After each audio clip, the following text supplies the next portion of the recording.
Let's turn the lights off for this one, shall we?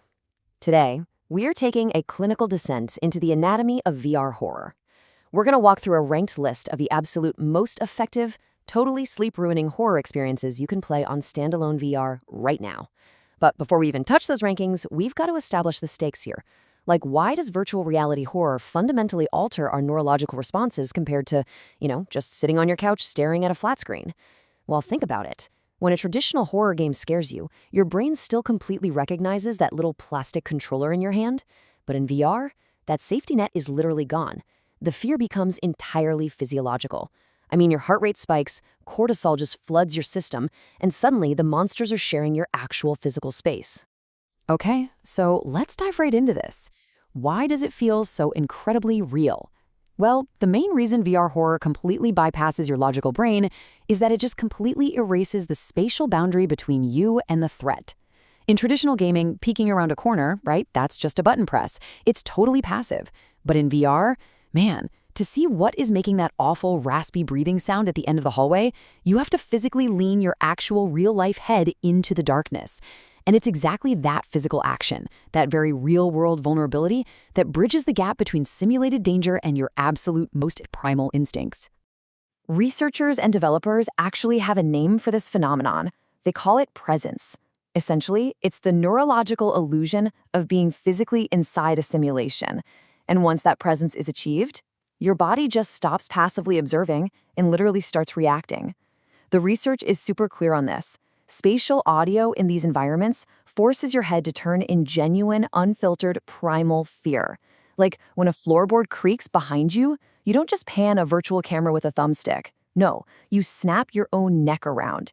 It triggers a true physiological startle response. Honestly, the monsters in these games don't work because they have an incredibly high polygon count. They work because your brain genuinely, truly believes you are trapped in a room with them. And this brings us to a super fascinating point about environmental design. When developers actually get this right, they don't even really need monsters. As one critic brilliantly noted regarding the game Evil Inside VR, it weaponizes the terrifying familiarity of our own hallways. I love that phrasing. It taps directly into this deep-seated primal memory we all share. Because let's be honest, we all know that creepy feeling of a house settling at night or, when a jacket hanging on the back of a door suddenly looks exactly like a person's silhouette in the dark. VR horror basically takes our safe spaces, our domestic comforts, our own kitchens, our bedrooms, and completely corrupts them, effectively turning them into hunting grounds. Let's move to the next part of our explainer and see how this builds in our Quest 3 ranked nightmares, going from merely unsettling to genuinely traumatic. To really do this clinical autopsy right, we're using some pretty strict criteria. First up, we're looking at raw atmosphere and dread. Next, we're judging the scare design, meaning we're absolutely separating the cheap jump scares from the deeply earned psychological terror. We're also looking at replayability. And crucially, this is a big one, we're weighing standalone performance.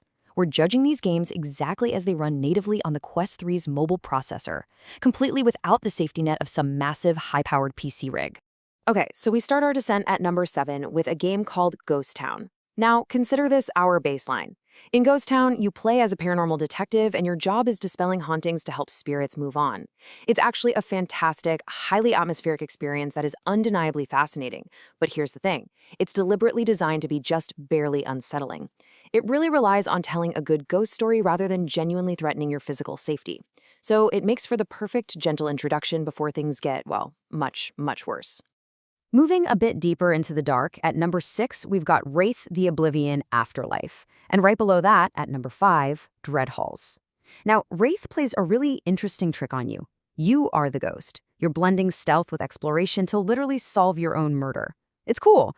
But then you have Dread Halls, which just strips away that narrative comfort entirely. It constantly shifts these labyrinthine walls and completely randomizes its dungeons to force you to do exactly one thing, and that is hide. With only this tiny, faint light and actual monsters actively stalking you, the environment itself is practically working against your escape. Getting into the heavy hitters, at number 4 is Lies Beneath, and at number 3, Evil Inside VR. These two are fascinating because they represent totally opposite ends of the neurological spectrum. Lies Beneath basically swings your physiological response into pure fight mode. It hands you melee and ranged weapons and just lets you violently push back against the horrors in this incredibly stylized, action-heavy Alaskan nightmare. Evil Inside VR, on the other hand, Oh, it completely strips you of those defenses. It leans heavily, heavily into flight, and this incredibly intimate domestic psychological dread.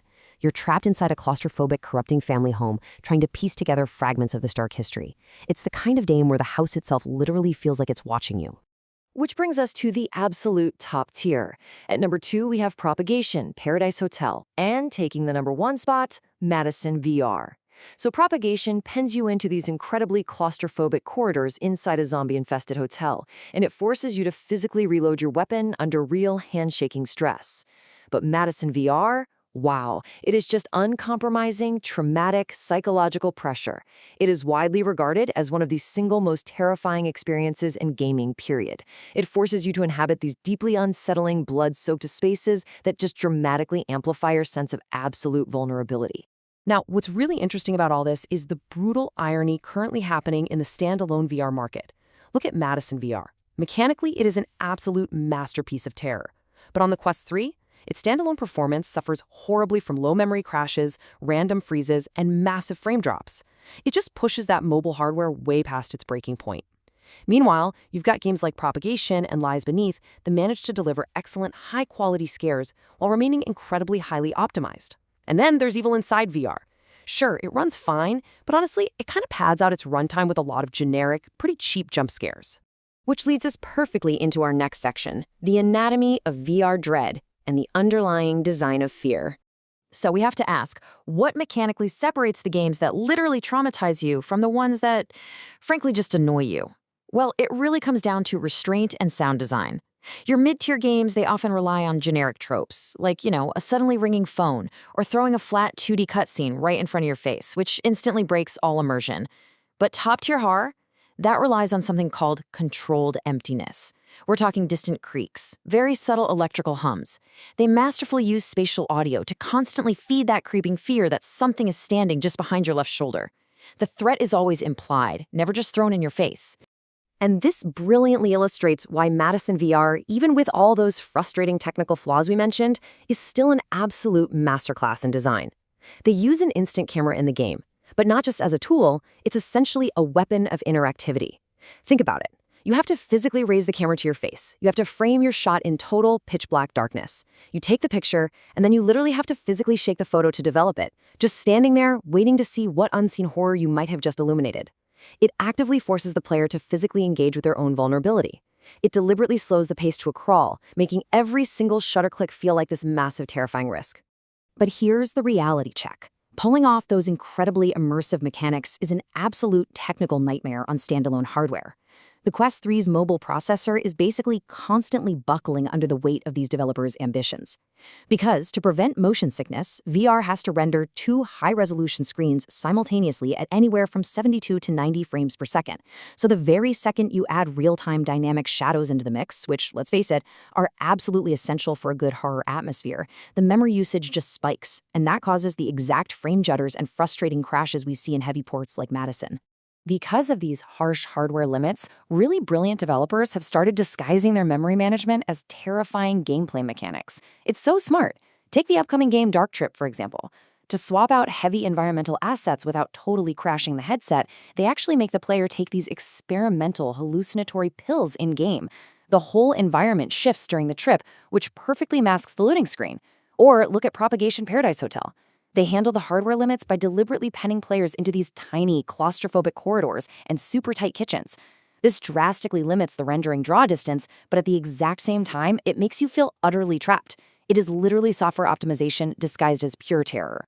So the crucial point to take away here is that developers are constantly finding entirely new ways to bypass these hardware limits. And this is leading to what I think is easily the most disturbing trend in the industry right now: mixed reality horror. We're talking about titles like The Obsessive Shadow, which literally use the headset's pass-through cameras to scan your actual physical living room. They then project a stalker peering through your real-world windows or just standing right there in your actual kitchen. It completely, 100%, removes any lingering psychological safe boundary. It turns the very place you sleep into an active, terrifying threat. It's wild to think about, but the evolution of this medium is moving so far away from simple jump scares and moving into this deeply personal, almost invasive psychological territory. Which leaves us with a final provocative thought for you to ponder today as we wrap up this explainer. Out of all the simulated dread we've talked about, the shifting hallways, the spatial audio whispering right in your ear, what is the VR horror game that's actually stayed with you long after you took the headset off? Seriously, I really want to know which ones genuinely bypassed your logic, triggered that pure fight or flight response, and just refused to leave your mind even after you powered the whole system down. Keep exploring, keep questioning, and hey, maybe keep a light on tonight, all right?